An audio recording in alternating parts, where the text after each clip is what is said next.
Dentro del DNU que emitió Javier Milei la semana pasada se encuentra la derogación de la ley de tierras. ¿Qué significa esto? Bueno, es una ley impulsada en el 2011 con la necesidad de preservar parte del territorio argentino para la producción de alimentos, teniendo en cuenta el crecimiento de la población. También lo que garantiza esta ley es garantizar a la tierra como reservorio de bienes naturales y minerales, en este caso, necesarios para el desarrollo nacional. Pero también muy importante, lo que hace esta ley es decir que solamente puede haber un 15% de las tierras en manos de extranjeros, a partir de este detalle que dábamos anteriormente, donde un mismo titular extranjero no puede superar el 30% porcentual, en este caso, de este número que dábamos anteriormente, del 15% de las tierras, ni tampoco las 1000 hectáreas en la zona agrícola más productiva. Bueno, el último fin de semana escuchamos a Javier Milei en una entrevista el sábado por la noche diciendo, contento, ¿no? Y casi como vanagloriándose de haber recibido el llamado de Elon Musk, el magnate norteamericano, donde, bueno, lo que dice es que estaba muy interesado, tanto Musk como incluso los Estados Unidos, en el litio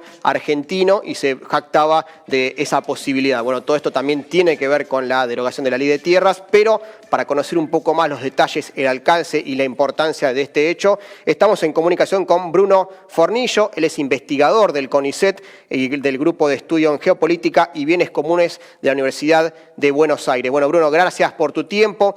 Lo primero que quiero preguntarte es qué es lo que habilita la derogación de esta ley, cuál es el campo que abre inmediatamente en que esto se ponga en vigencia. Bueno, en el campo de las tenencias litíferas especialmente y lo que está relacionado con la minería en particular, lo cierto es que esta ley viene como a darle una vuelta de tuerca más a algo que ya se venía dando desde hace tiempo, que es la posibilidad de tener tenencias mineras en manos privadas, ¿no? Si uno hace una radiografía concreta de la provincia de Catamarca, de Salta y de Jujuy, en realidad lo que ve es que todo el área minera está ya pedimentada, es decir, tiene un dueño concreto. Y con esos pedimentos, tradicionalmente, sobre todo también con las tenencias litíferas, pero no solo, las empresas en general lo que hacen es que se capitalizan en los mercados financieros. Por lo tanto, en realidad lo que sucede es que son activos financieros inmobiliarios prácticamente los controles que tienen sobre la tierra del país. Esto creo que le viene a dar una vuelta más y a consolidar aquel esquema neoliberal que rige el campo minero, ¿no? Ese es el problema fundamental, que es como una vuelta jurídica más sólida y más concreta a ciertas estructuras de colonización cada vez más evidentes. ¿Qué pasaba con el litio? Bueno, detallarnos un poco más, ¿no? ¿Qué está pasando con el litio y qué pasa a beneficiarse? Bueno, lo decías recién en términos generales, qué pasa con las empresas que estaban trabajando, pero también qué pasa en otros rubros de esta ley.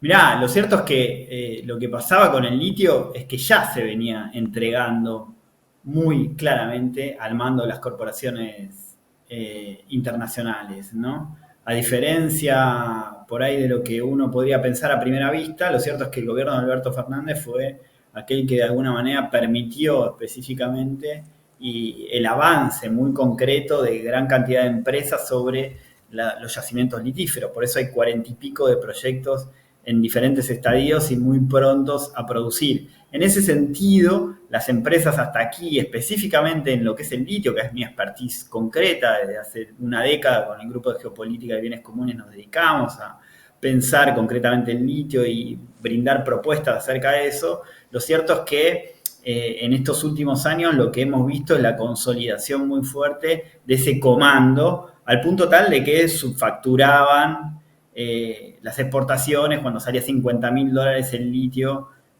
a nivel internacional. Acá decían que salía $5.000, sobrefacturaban las importaciones, licuaban absolutamente los impuestos. No olvidemos que el litio pasó de $7.000 la tonelada a $70.000 en el año 2020 y lo que sucedió fundamentalmente fue una externalización total de la renta hasta acá en la Argentina y una no contemplación de ningún grado de control ambiental serio y a su vez un avasallamiento sobre la soberanía de las comunidades, fruto de lo cual fue el Malón de la Paz que hasta hace poco estaba acampando frente al Poder Judicial Nacional. Todo eso, lo que sucedió en la Argentina, la diferencia incluso del resto de los países que cuentan con reserva en América Latina, que han declarado el litio recurso estratégico con diferentes niveles de intensidad. Pero aún el Chile neoliberal, tradicionalmente muy ajustado a las reglas del mercado, ha tenido políticas y tiene políticas muchísimo más interesantes para con el control del recurso. Lo que estamos viendo en todo caso es un grado de extranjerización con la ley de tierras, pero con el paquete de leyes en general, un grado de extranjerización absolutamente fuerte de todo lo que tiene que ver con la estructura exportadora de naturaleza de la Argentina, que se adosa a lo que es ya un circuito financiero sobre el cual se produce la valorización, ¿no? Entonces, el acoplamiento de ambas estructuras lo que terminan por convertir a la Argentina es en un país francamente semicolonial o colonial directamente, ¿no? Y los dichos de Milei, que son ya a esta altura chistosos cuando no trágicos, absolutamente trágicos, obviamente, no hacen más que confirmar patéticamente algo que es una suerte de gobierno de Vichy, ¿no? Un gobierno de ocupación directamente.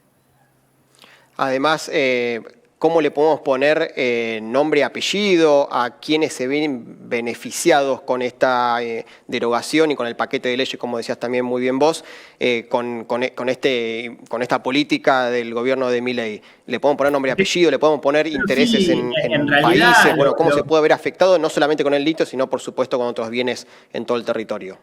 es que en realidad el proceso de extranjerización ya estaba sucediendo, ¿no? O sea, buena parte de lo que acontece en el país es que si uno ve, por ejemplo, una vez tuvieron la amabilidad a través de CONICET de invitarme a un seminario donde se reunían las principales empresas de litio en el país y quien era la subsecretaria de minería tuvo la particularidad de presentar los diferentes proyectos con una banderita asociada nítida, incluso bastante increíblemente que un gobierno de tinte nacional y popular lo presente así tan abiertamente, era el control por parte del norte global de todos los yacimientos de litio. Había bandera de todos los países, ¿no? De Inglaterra, de Estados Unidos, de Australia, de Canadá, de Corea, de China, etc. Y generalmente, atrás de esos proyectos, en líneas generales lo que hay son grandes grupos financieros, BlackRock, Paribas, y otros tantos, JP Morgan, etcétera, grandes grupos financieros que son los controlantes últimos junto con grandes automotrices en este caso. Pero algo parecido sucede con el resto de las tenencias mineras y de la tierra en general, ¿no?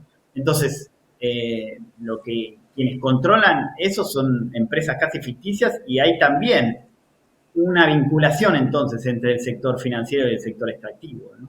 Son a su vez quienes tienen la tenencia de la deuda de la Argentina. Francamente, en ese sentido se genera como una suerte de corset jurídico, político y económico muy fuerte, porque uno tiende a pensar que este tránsito en realidad no hace más que profundizar ciertas medidas y ciertas lógicas que se dan desde el año 76 en la Argentina con mucha intensidad. Pero sí lo que vamos a ver venir, nos da la impresión en este futuro cercano, es una consolidación jurídico-política aún mayor de ese esquema y una presencia de empresas extranjeras aún mayor que va a ser finalmente, por ejemplo, si toman el control de YPF, o en realidad YPF muy posiblemente no la privaticen, sino que la desguacen. Entonces, cuando termine el mandato de Milei, YPF sea como una especie de nombre sin controles concretos de activos, ¿no? Y todo quede en Tecpetrol. Por algo Paolo Roca se sumó tan felizmente a Milei, por algo quien dirige ahora YPF es alguien surgido de Chile, ¿no? Entonces, el problema es que se van a acabar las herramientas para generar políticas diferenciales también. O sea, no solamente va a haber un control extranjero generalizado de buena parte de la economía, sino que también no van a existir las herramientas estatales de empresas públicas, etcétera, para poder generar una torsión de este escenario totalmente colonial. Con lo cual, no sé, la salida va a ser un cambio radical, finalmente, simplemente si es que se quiere en algún momento atisbar una salida, entiendo yo. Se habló también en estos días, a partir de la derogación de la ley, de los acuíferos, ¿no? Contanos cuál es la importancia de los acuíferos, cómo se pueden ver perjudicados con el alcance de esta derogación. Miren, si hay tiempo les cuento una anécdota muy menor. O sea, hace ya bastantes años recuerdo que había una empresa europea que propiciaba consumos a los hipermillonarios de lo que querían, ¿no? El hipermillonario no quiere perder tiempo en hacer cosas, entonces llama por teléfono y pide a esa empresa lo que sea. 10 entradas para ver a Barcelona y llegar hasta allá en sábado que viene. Y él decía que en realidad el verdadero lujo iba a ser tomar agua realmente pura, ¿no? Me sorprendió porque alguien que está rodeado de gente que toma Dom Perignon cuando se levanta a la mañana decía el lujo es tomar agua pura, ¿no? Y estamos en condiciones de crisis ambiental global. Realmente esa es nuestra condición contemporánea, es la condición del siglo XXI, y eso va a llevar a que las políticas de supervivencia sean cada vez mayores en general y cada vez más militarizadas, ciertamente, y por lo tanto el control y la tenencia de agua comienza a ser un bien de absoluta importancia, como lo es todos aquellos bienes de primera necesidad que están vinculados a la supervivencia. Por ejemplo, tener tierras productivas pero a la vez puras, ¿no? La Argentina en el modelo de agronegocio, monocultivo y fuertemente vinculado a los agrotóxicos, lo que está haciendo es degradar su suelo, que es uno de los suelos más productivos y más ricos del mundo, ¿no? Paradójicamente todo eso destinado a un monocultivo. Y lo mismo sucede con el agua, y lo mismo sucede con los bosques, y lo mismo sucede con el aire puro, y lo mismo sucede con los minerales, aquellos que garantizan una transición energética justa y popular. Es decir, no que Elon Musk reproduzca la flota fósil por una flota eléctrica, es algo que no tiene sentido y aparte es inviable porque el mundo no contiene los minerales para realizar una transición de gran escala en este modelo hiperconsumista e hiperproductivista una vez que se acabe la savia fósil. Y entonces esos minerales para la transición deberían ser absolutamente controlados para realizar una transición justa y popular, generar transporte público, generar otro tipo de transporte, generar una transición socioecológica, que es lo que necesita en gran escala el planeta y nuestros países actualmente, ¿no? Obviamente el camino de Milei es radicalmente lo opuesto, incluso paradójico en términos capitalistas, ¿no? Porque lo cierto es que hoy el polo más dinámico, de mayor crecimiento y de mayor capacidad tecnológica es Asia, ¿no? Y él se adosa a Estados Unidos, que es una potencia en decadencia, ¿no? Ni siquiera es un buen capitalista, para decirlo en otras palabras. La extranjerización de la tierra no es algo nuevo, como vos bien decías, y eso por supuesto que hace décadas que trae distintos conflictos, ¿no? En todo el territorio argentino, con distintas poblaciones, con pueblos originarios. Bueno, hemos tenido el asesinato de Santiago Maldonado, derivado de una lucha con respecto a esto. ¿Cómo crees que se puede llevar, qué puede pasar inmediatamente en estos territorios donde hay tantas poblaciones y tantos pueblos originarios, en este caso luchando contra el avance de las empresas, con respecto luego y después de este avance con la derogación de la ley? Bueno, yo estuve en el Malón de la Paz el día previo a que llegase la policía, ¿no? Y en el día previo ya estaban volviendo a los territorios en el norte. O sea que en realidad incluso la represión fue una puesta en escena, porque se estaban yendo, ¿no? ¿Y por qué se estaban yendo? Se estaban yendo porque las empresas estaban avanzando en los territorios, en Jujuy, en Salta, directamente, ¿no? Ante la apertura de oportunidades generada por el gobierno de Milei, las empresas empezaron a avanzar directamente. Entonces, en principio uno tiende a entender que lo que vamos a ver es la vía libre para el avasallamiento sobre los territorios de una manera descarada, porque ahí hay una articulación muy fuerte entre los gobiernos provinciales, el gobierno nacional y las corporaciones globales.